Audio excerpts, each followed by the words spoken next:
From the broadcasting station of Lagos Television and across the world and wherever you are watching us today again, it is a great honor to very specially welcome you to a very special edition of the program Issues and Trends with Obafemi Craig. And you may want to ask, why are we saying or referring to this edition as a very special edition? Well, the reason is not far-fetched, because when you are so privileged and honored to speak with one of the most revered elder statesmen in this country, and by extension, a man of multidimensional perspective and, of course, discipline, when we look at his pedigree, then you also understand why, for us, the entire crew of Issues and Trends with Obafemi Craig find it and see it as a privilege and an honor to be so given the rare opportunity to so speak this day with this very special elder statesman. Well, for whatever it is, you will get to meet him after this break. But thanking you for joining us on this very special edition with a very special guest on the show here today on Issues and Trends with Obafemi Craig. We'll be right back after this break.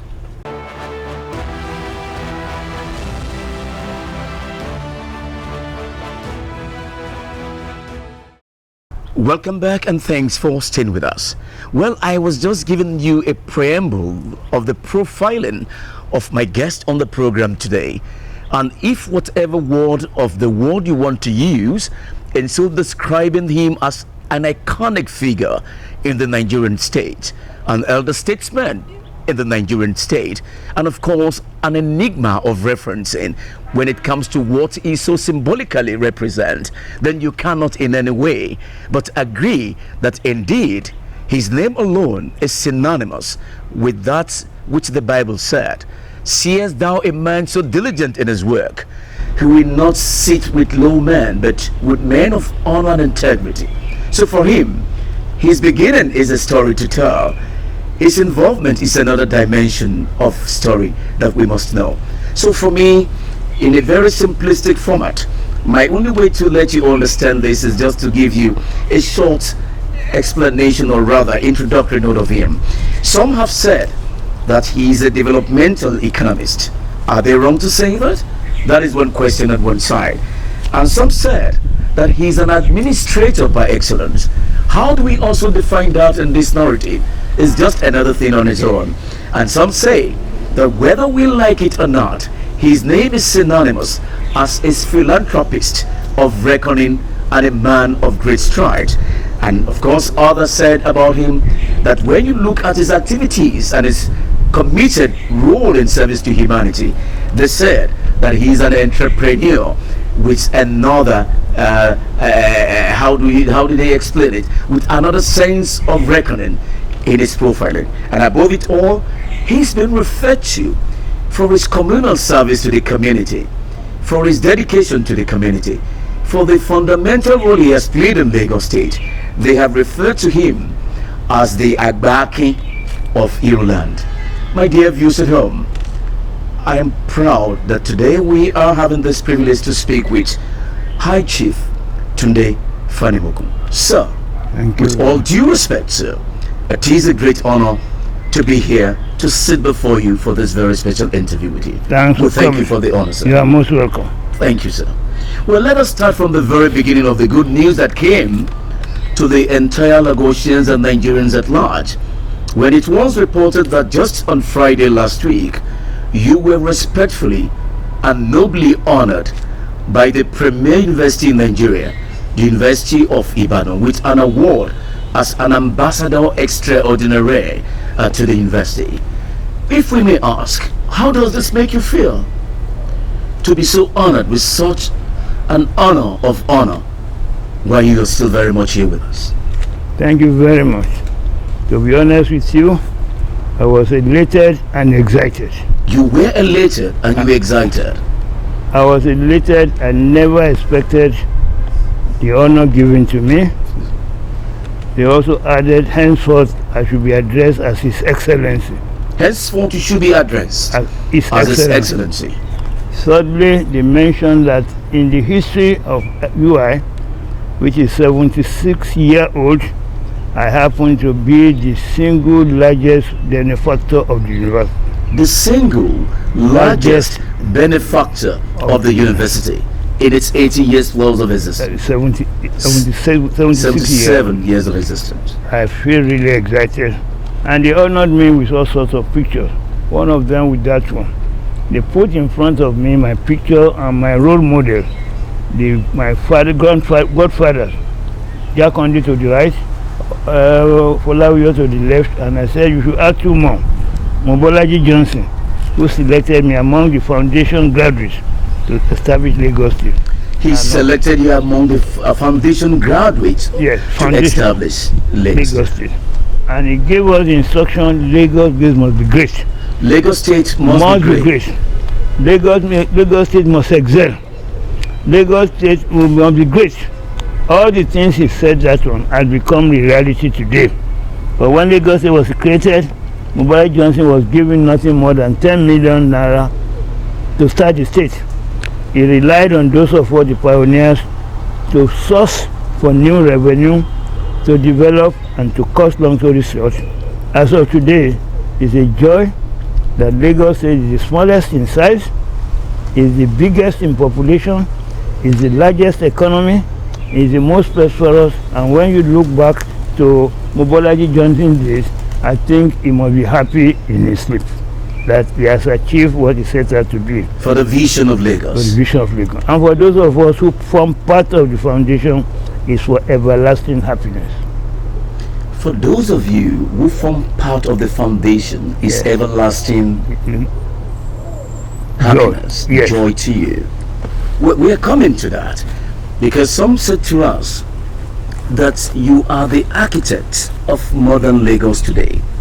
How true that is, we'll come to that, sir, with all due respect, Your Excellency. Now, let us take it from this dimension. Some see you as a developmental economist, and your pedigree, your profiling speaks volume of all of this. Why have you chosen this path of honor in service to your state, in service to the community, in service to humanity, and in service to the joy of what you love most in doing? I think it's God's wish and His divine guidance. I attended University of Cheif, Faculty of Social Sciences, and I graduated in economics as my specialty. But as for my second choice, I opted for sociology, and that is studying the society at various levels. When you combine economics with sociology, the resultant effect is development economics. Every society will pass through certain stages like any other country, industrial revolution, the slave trade period, whatever it is. There grew interest in combining economics with sociology, and over the time, since my experience, that has been my major area of interest. More importantly, when I was selected among the foundation graduates for Lagos State Government, I was specially selected to be groomed in economic departments. To be groomed in economic department. All my life, I worked through economic department, by training, both locally and abroad, mainly for economic development. So I have interest in economics, combined with sociology, and my exposure put it in my hand, developmental issues. That has been my calling all my life since I joined Lagos State. So you want to agree with me, Your Excellency, what people said about you when you responded to a question they asked in looking at your commitment of service to humanity? And you were asked a very pertinent question, and the question was, why were you doing this, or why are you doing this for humanity? And you said this, let me quote you. You said, I'm doing all of this from the bottom of my heart. Yes. And you said, what God has given me is for the development of Nigeria. Is that right? That is 100% correct. I see myself as an instrument of God to try to transform Lagos State, and I played my role very, very well, and to my joy and to my satisfaction. All my accomplishments attribute to God Almighty. And you are so glad that you've done all of this committedly, dedicatedly, extremely glad. to the joy of your heart and service to your calling from God. Yes, and to my conscience for selfless service. To your conscience for selfless service. Total commitment, dedication with all honesty, without any blemish whatsoever. That is part of the joy I'm looking back to today. When we were so recruited by Mobolaji Johnson, he gave us about 5 guidelines. If you must keep the flag flying, you must always remain tall, and at that time I would laugh. Mobolaji Johnson was a 6-footer. When he said I should tall, am I going to grow up again? Again is that integrity, you should never play with integrity. And at the time of the first military probe, Mobolaji Johnson was one of the 2 state governors that were exempted from any probe. Ditto for Jakonde, the first civilian, I worked with him too. He was also a visionary leader, and he was also totally committed. I bought all this from them, and by the time I moved over to the private sector to work with Chief Olawio, I now appreciated entrepreneurship, philanthropy, and helping your community. All rolled together is the joy I'm celebrating at 80. Okay, before I take you on again, you said this as another quote when you were also asked concerning the economy of the Nigerian state by some of my colleagues in the media. And you said this to them, that diversification is the only, and you said with emphasis, the only remaining turning point for Nigerian economy, instead of excessive dependence on revenue from oil and gas as a monocultural economy, over dependence on importation, as well as stagflation, youth unemployment, criminal neglect of agricultural production, and conspicuous absence of visionary leadership with lack of development. Those were your words. That sums it all. How do we interpret this which you have said again? Diversification, for example, is the missing link in Nigeria. Diversification is the missing link in Nigeria. Yes. Your Excellency, immediately we discovered oil, our oil boom turned to oil doom. Our oil boom turned to oil doom. We neglected agriculture, which is God-given. We did not look beyond our nose because money was rolling in, and we did not prepare the foundation for the future. Whereas education and sustainable development are inseparable in any economy. Education and sustainable development they are inseparable in any economy. Education is the passport for the future.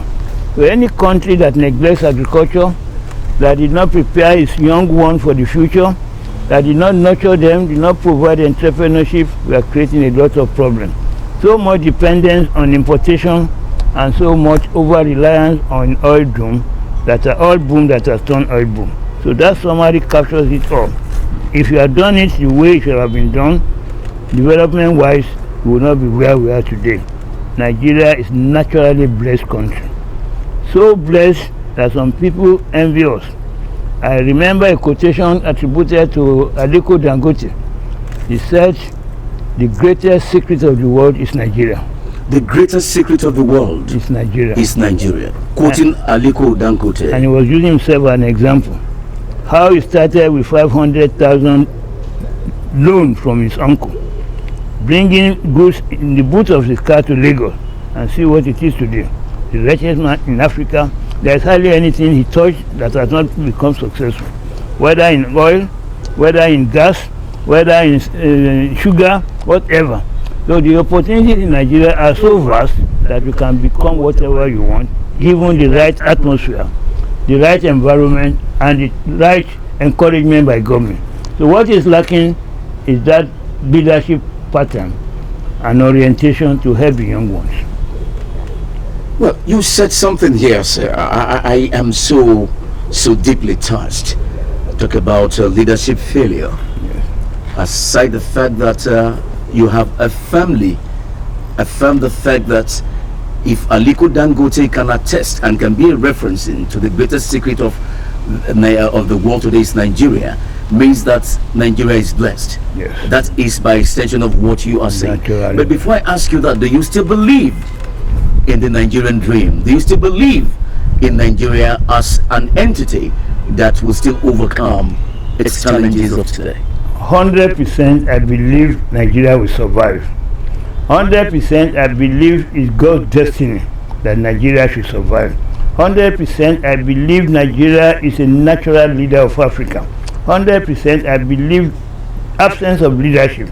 As China Abikiwe said, the simple and surest problem we have is lack of leadership. The simple and surest problem we have is lack of leadership. So also there, with the right leadership, what happened to Singapore? Within 30 years, its leader turned it around.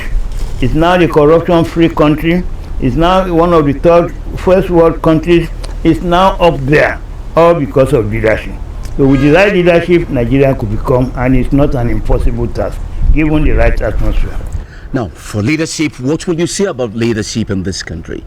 Would you say they have failed, or we still believe that things can be put in the right perspective? Leadership at the national level has totally failed, has misled us to where we are. We are so dependent on importation that we neglected our God-given resources. We are not doing the right thing for the young one in terms of education. We are not promoting entrepreneurship, which is the basis, and we are not diversifying enough to do that one. I formed out this one when I came out of the public service, and I was working with Cheif. After 7 years of working with him, I asked him, Baba, how did you come into business? And he gave me a story. He gave you a story. It formed the first book I wrote on Folawiyo when he turned 70. And my prediction was that there could be many more Folawiyo, many more of Dagote, many more of Adenuga if we did the right thing. And the right thing could only come from the leadership. And that is the point I was making, that everything we require is already given to us. It's a question of management, how to manage our abundance. How to manage our abundance. Our abundance. That is the greatest problem Nigeria has. We have wasted a lot of resources.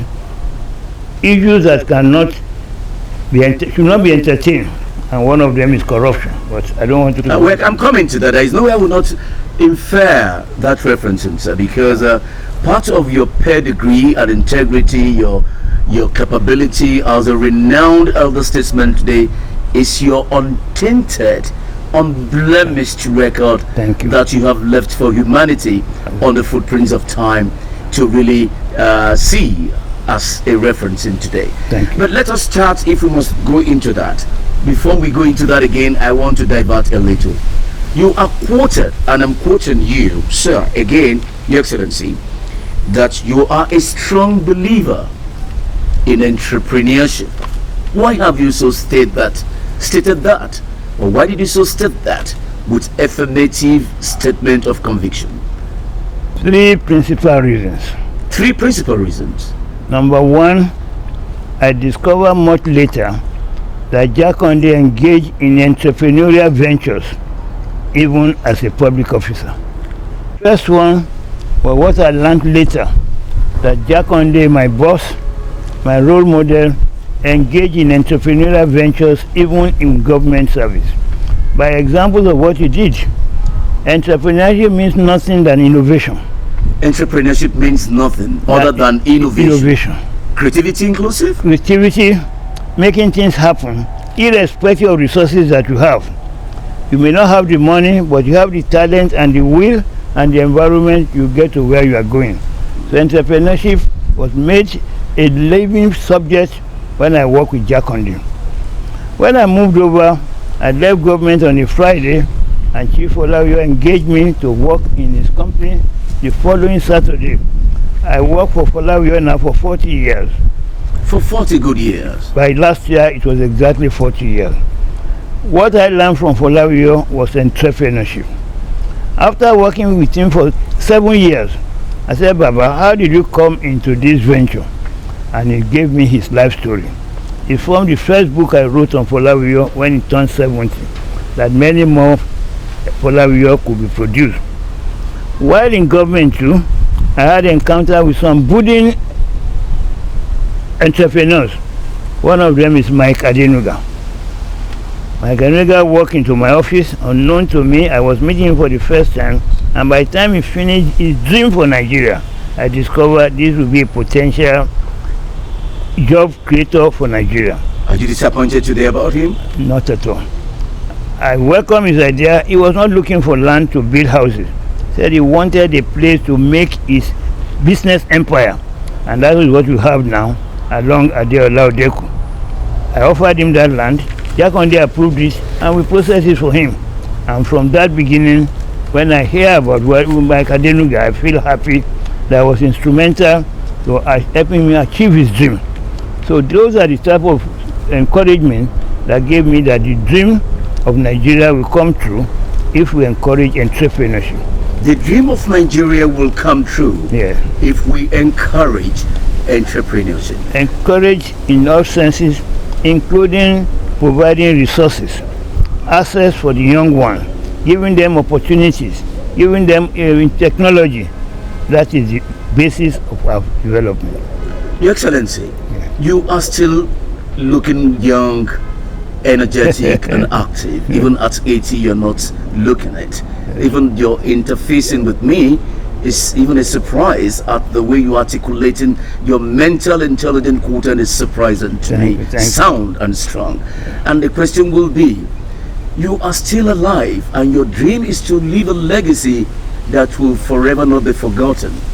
Are you still giving advisory counsel to the leadership of today, either at the state level, at the national level, even beyond, that has to do with how we can build good leadership and the future of this great country?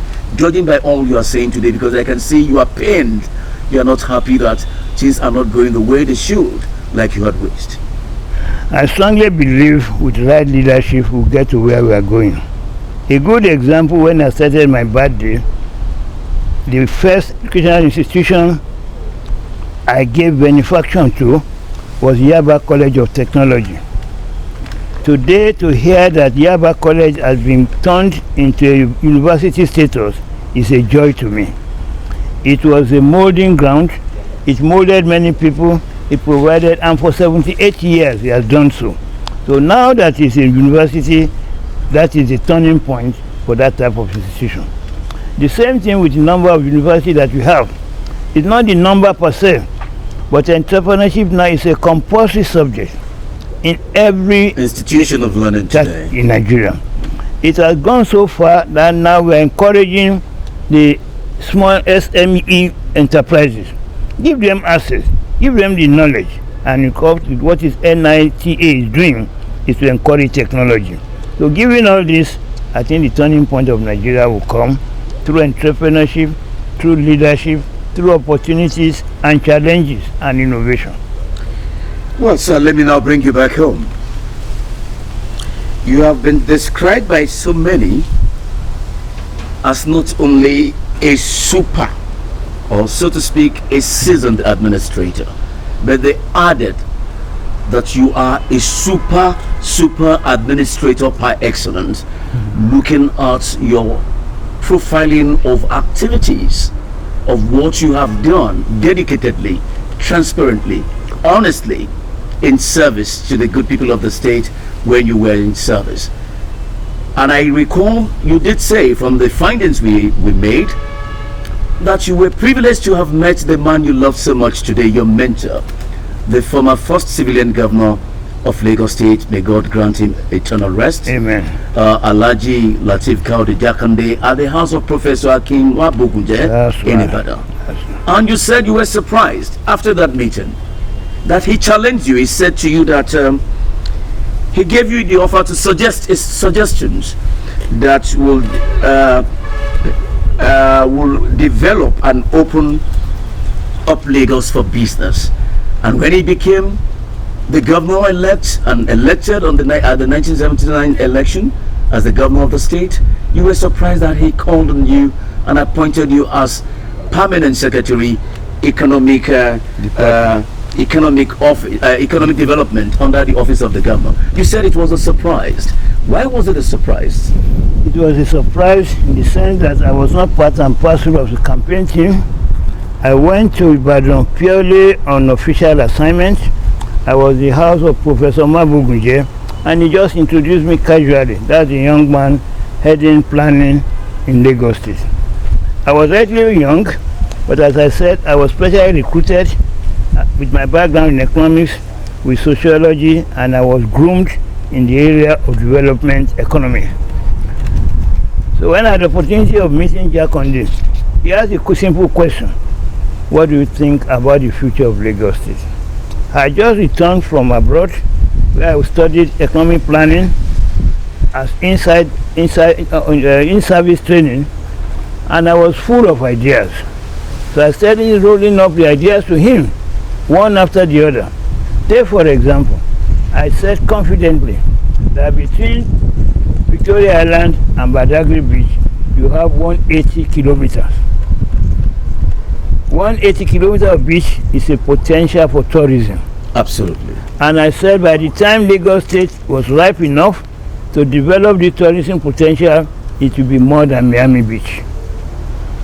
I went on to talk about the population drift. That it was not a cost, it's an asset to Lagos State. People are drifting to Lagos State on hourly basis, on daily basis. If well utilized, this will provide the labor to turn out the economy. I also mentioned about the population, that if you can go into housing, then housing deficit will go down. All these ideas I bought from my training. I didn't know those are the ideas Jakonde had in mind.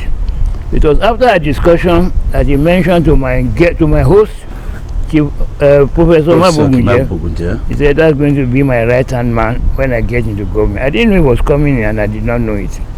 When he became governor, and he reported the following day, he made an announcement about his first 11, he called them, and I happened to be one of them. And I was specially named economic department in the governor's office. It never existed before that time. So it was specially created? It was specially created. And I was worried. Since I did not know him, I did not interact with him, I rushed to Lagos to meet my then mentor, Cheif Olufalaye. I said, the new governor has created one department of economic department and made me the PAMSEC. What do you do with economic department in federal? Olufalaye was honest enough to tell me, Tunde, I would not know what Jakonde had in mind. But federal economic department, these are the things that they normally do. I was using that one to build up what my department would be. I didn't know I was creating problem for myself. You knew we were having problems. Yes. When I got to the secretariat, everybody was screaming. The new governor has been looking for you, asking for you everywhere. I said, what? And by the time I got to him, that was the question Jakonde asked me. He said, Tunde, what's happened since morning? I've been asking. I said, yes. You created a problem for me yesterday. You made an announcement about what had never existed. Economic department in the governor's office. I wanted to know what it should look like. That's why I went to Lagos to meet Cheif Olufalaye, who was like a mentor to me when I was in young service. And he explained to me, Jakonde lost his cool. He said, federal structure for Lagos State, forget about it. I have my own dream. I'm coming to Lagos with my own idea. Young man, sit down. That was the first time I got my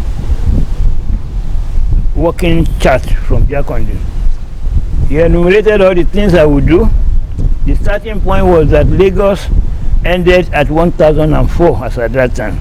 That he will open it up to the boundary of Ekpe, which is what is the reality. To the right, to the left, water. You have to provide express road. How you do it is your own assignment. I have no time to engage consultants. You must look through the survey. He enumerated all the other things. It was such a long list. When I got home that day, what I told my wife in Yoruba, translated in English to me, what, sir? Means that you love job, but this is more than what you can cope with. I was to open up Lekki. I was to handle low-cost housing scheme. I was to look after the creation of LASU. The metro line of the alignment of metro line, I was to look about it. It was creating new local government. I must find money for them. All sorts of things listed under that department.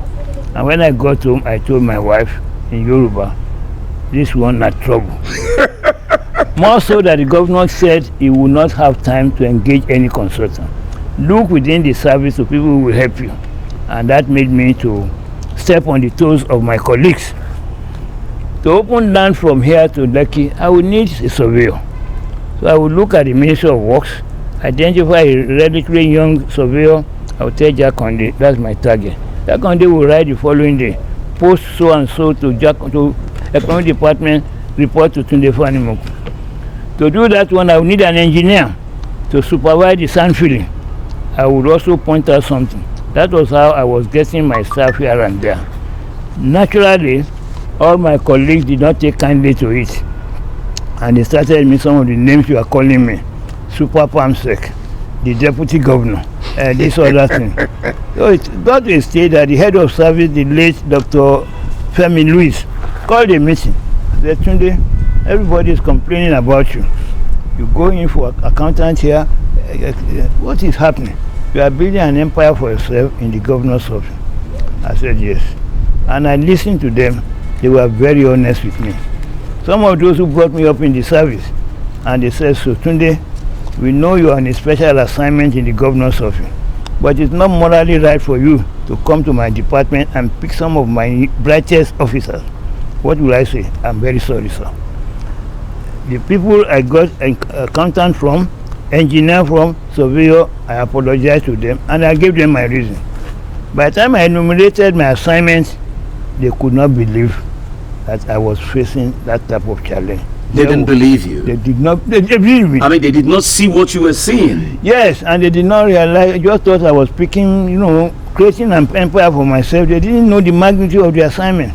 If you were in my position, the governor was to cancel 12 agencies handling land allocation in Lagos State. They will all be under you.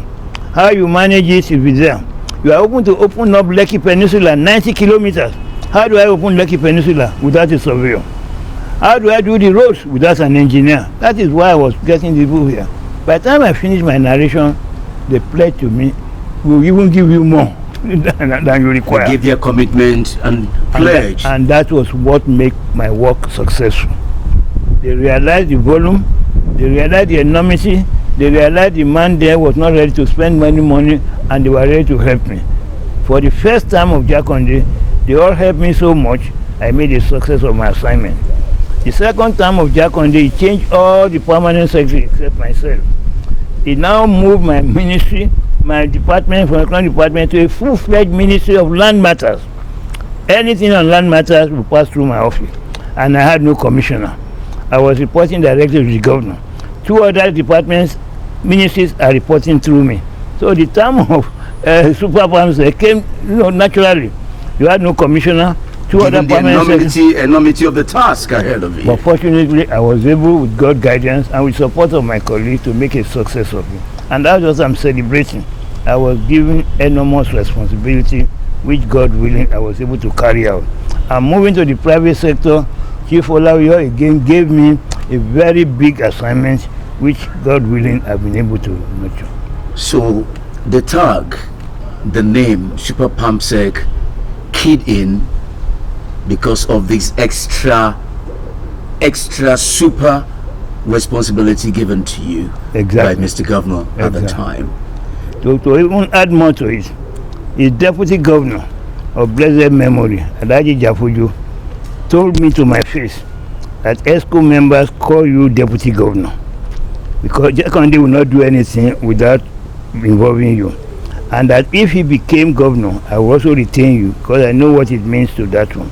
So even the jury deputy was called me deputy because of the work I'm doing and no other thing. And understanding they've come to see. Because Jakonde was well focused. He had no time for any frivolities. And I was able to fill in the gap for him. Jakonde told people at ESCO, Tunde Fanimokun is somebody who will ask me to sign on a blank paper and I will sign for him. Because of integrity, transparency, and honesty and devotion. And that's what I enjoy from him. You represent according to some public schools of thought. Thank you. All right, Excellency, let us look at this again. Can we say, or should we say, that enormous task given you by the then first civilian governor of Lagos State, in the person of a man whose fondest memory will always recall, late Alhaji Lateef Kayode Jakonde, gave you that name again as the architect of modern Lagos.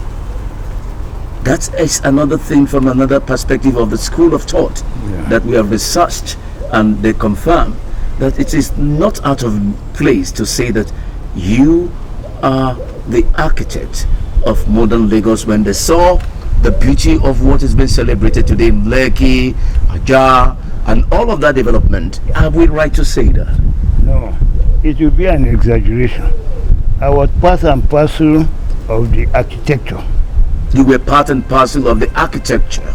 Started with Mobolaji Johnson, who opted to get 6 graduates as foundation for civil service of Lagos State. And you were one of them. And I happen to be one of them. From day one, he influenced us so much that he was giving us a special assignment. So I started my career in Lagos State on that very beautiful note of high expectation, of integrity, of devotion. That was what I was doing by the time Jakonde came in. Jakonde needed somebody as his right-hand man, and he found me suitable. So what I did for Mobolaji Johnson was exactly what I did for Jakonde. Somebody to support him to achieve his visionary leadership, opening up the Lekki Peninsula. You know, I'm marveled today when you hear about people that go to opening up the refinery in Lekki Peninsula. If it has not been opened up, how would that one happen? What about the free trade zone? What about the Lekki port? All these things, those are signs of visionary leadership. Started by Mobolaji Johnson, nurtured by Jakonde, and fortunately sustained ever since then. So I'm not the architect, but I participated in bringing up the architecture. The architecture of the modern Lagos. And that is giving me joy today. At 80, I feel highly fulfilled. At 80? At 80, I feel complete, and I believe I must pay back to the society what I have benefited from. All the charities I'm doing, I did not plan them before. It was only a year to my birthday that I said, wait a minute. Whatever resources God had given me, they are meant for a purpose, and that is to nurture the future of Lagos and Nigeria. And that's what I'm doing. No other thing. I have no other special interest. And one thing that came to mind here, Your Excellency, is the fact that the mere mentioning of Oniru Estates, the mentioning of Fulawiyo conglomerate, the mentioning of Banana Island, and so many prospective projects ahead being proposed, your hand is written on them. And people keep asking, why are you so committed to ensure that humanity is given the best of your best while you are still alive? They said I should ask that.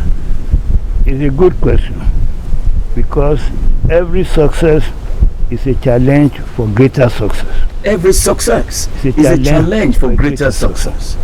And the secret of success is consistency of purpose. Can I take that again, sir? Can you please take that? The secret to success is consistency of purpose. The secret to success is the consistency of purpose. From conception to completion. From conception to completion. That is one of the guiding principles I have. If I start a project, I will have thought about it, the end result, where we are going to, the implementation panel, the critical part analysis, the problem. So I see a problem at the end from the beginning. As a result, I've been successful in virtually all the major projects: Banana Island, Osborne Foreshore, Oniru Estates, opening up these other things. There are challenges that we think about from the beginning. So you have a critical path analysis. You know where you are going. There is no problem without its own problem. There is no problem without its own problem. Yes. And the way you see the problem is the problem. The way you see the problem is so magnitude, I cannot do it, you will not do it. If a problem I must do, if it's conceivable, if it's achievable, then I must do it. And that has been the secret of my success. If it is conceivable, achievable, then you must do it. It must be doable. That is the secret of your success. And that is why what I did in University of Ibadan on Friday, centered on that. Friday. Yes. I'm giving them, among the things I'm giving them a chair in project management. I feel disturbed when we hear there are about 56,000 projects abandoned in Nigeria, it speaks volumes. That must be tying down resources. That must be a waste of time. That must be non-employment. And I ask myself, what is so secret about project planning if you can do it very well? So I'm now endowing that chair and involving the Chartered Institute of Nigerian Project Management. They are forming part of me. I'm doing the funding, but they are bringing their practical experience into it. So that in future, they will now have a program for university to have graduates in project management, concepting a project from the beginning to nothing is impossible if you're given the right type. And you have challenges, you have problems, but if it's conceivable, if it is doable, and that is my philosophy. And if that is set up, and I'm devoting that chair in memory of Oboniru, because as you mentioned, I left government, Jakonde trained me, Olayo took over, Oniruk asked me to come and help me manage. I said, and I accepted. And for 26 years, I was in charge of Oniru Estate. For 26 years? 26 years. I was the chairman of the executive committee. We started from Road Morocco, doing the sand filling, the road, the British International School, the shopping mall, etc. So projects has been part and parcel of my life. So that's what I want to leave the legacy. For young ones coming to be given the right training in project management, it is not impossible. As I said, a good role model is Singapore. It was turned from a third world country into a first world within 30 years, all because of the right leadership. So with the right leadership, I think we can get to where we are, because all other variables are there. We have everything, agriculture. If you drop something here and it will start growing. All sorts of things that we have. The weather is favorable. The other thing, we don't have all these human problems. So I think leadership is the missing link. All right, we'll take a quick break here, Your Excellency. When we come back, we'll take it from another perspective. Thank you. Well, viewers at home, let's just take a quick break and we'll come back. We'll take a look at other perspective of this narrative with this iconic enigma that is a referencing of what anything you want to think about in terms of developmental economics is all. It's what you want to talk about, to administration in the state public service, to being a philanthropist and more. This and more will come after this break on Issues and Trends with Obafemi Craig.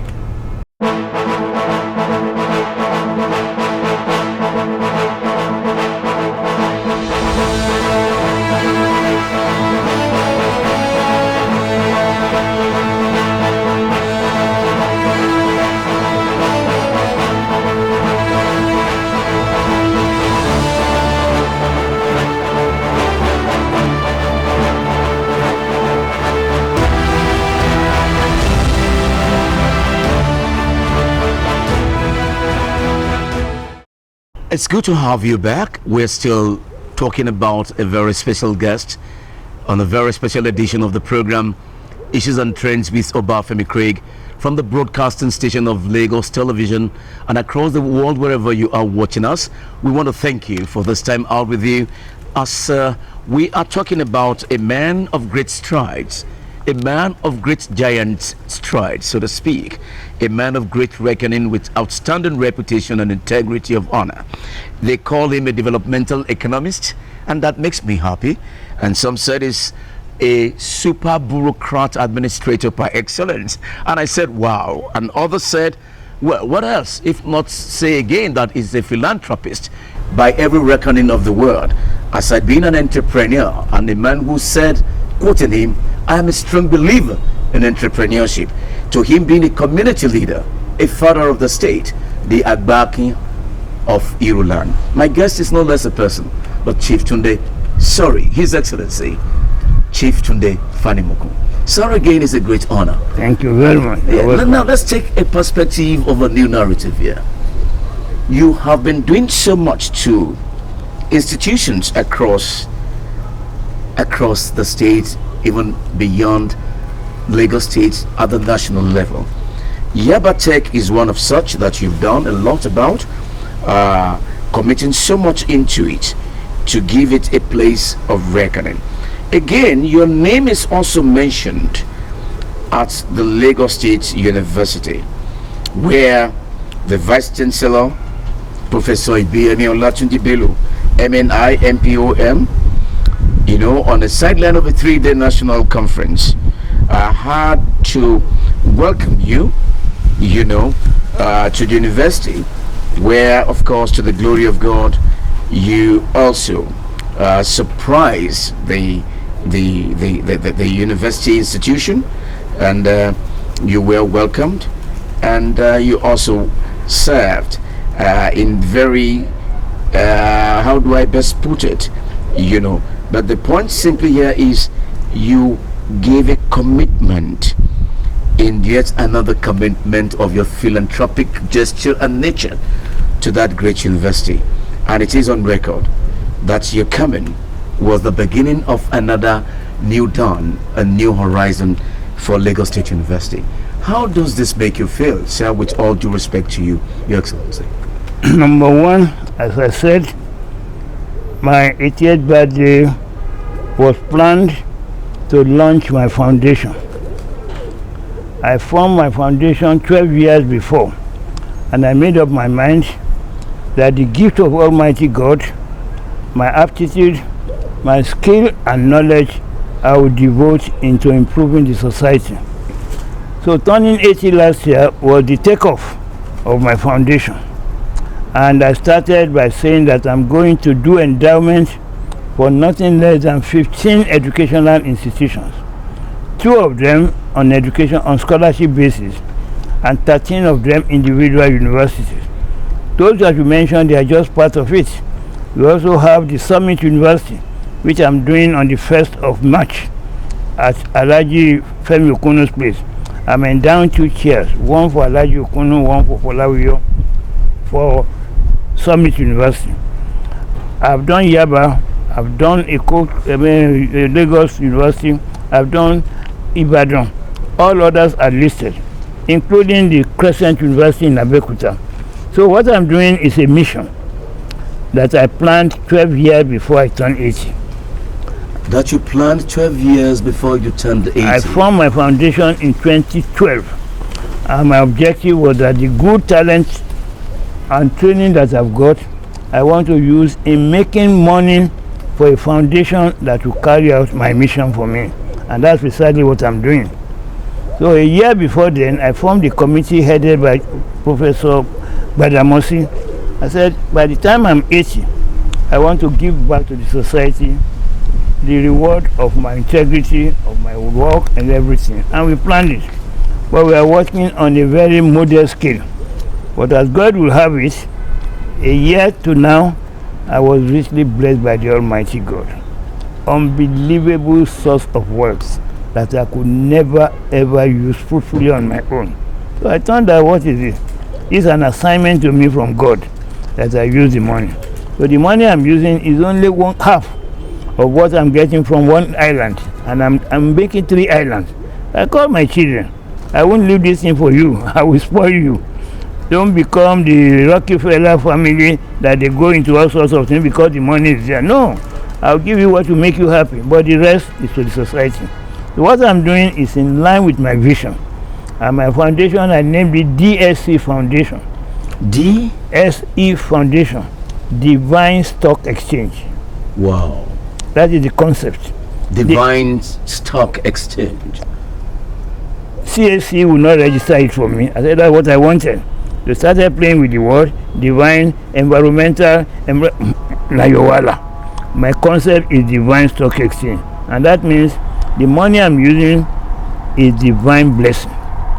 It is inexhaustible. Even after my life, I will leave the foundation that will continue to do the job. In respect of education, empowerment, that is the mission. So what I'm doing now is the beginning of a long-term mission. Started 12 years ago, and now that what I'm launching, I call it, for your benefit, a small giant and a green tomato. A small giant and a green tomato. The small giant means that even the biggest tree started as a seed. Absolutely. It will grow. So what I'm planting now is just a seed. No matter the enormous amount of money, it's just the beginning. In years to come, my foundation will be doing far more than that. That's the idea.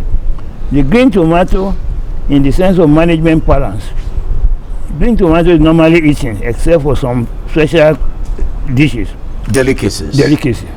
So if it's a green tomato, it means that it's a long run journey that I'm starting. Now that I'm alive, for as long as I'm alive and subsequently after me. So that is the mission I set up for myself 12 years ago. And a year ago today, it is almost unbelievable. A project that I did 30 years ago, they brought it to me to help fine-tune and do it. And I'll forever be grateful to the governor of Lagos State.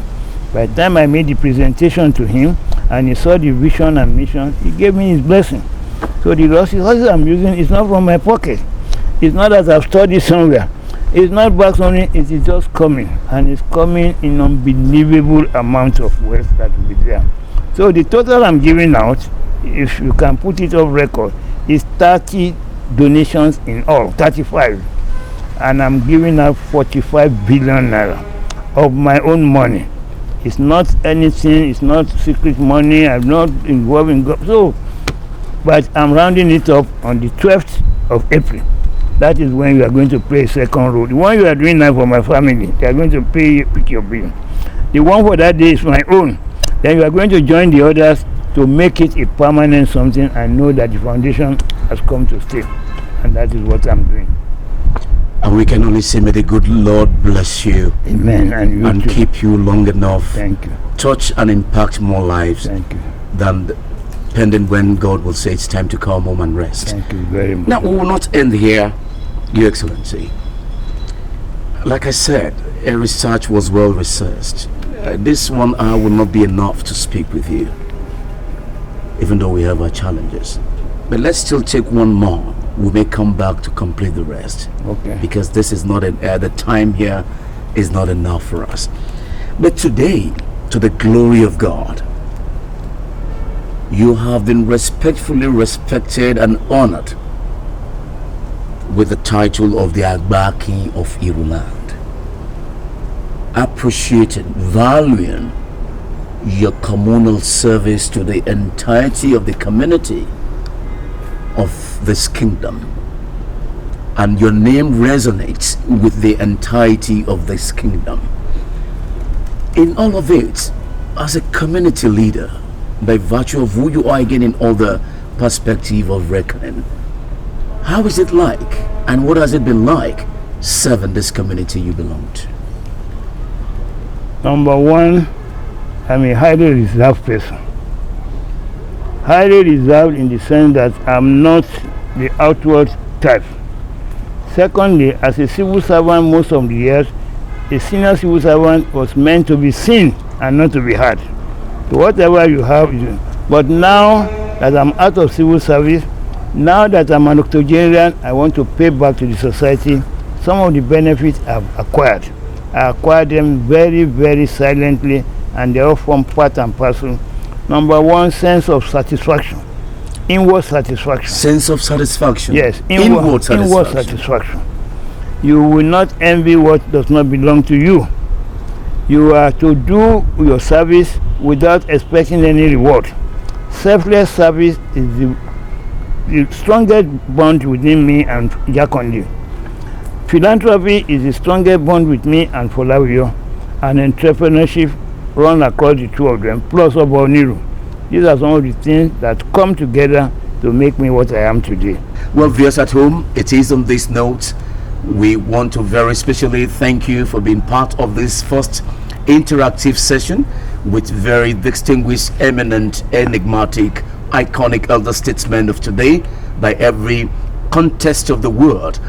His Excellency High Chief Tunde Fanimokun's interview series on issues and trends with Obafemi Craig. We thank you for today. You will see the concluding part again up a week, but this Thursday work you have it on, and we'll see you again next week. Thank you for being part of it, and we'll see you at that time again.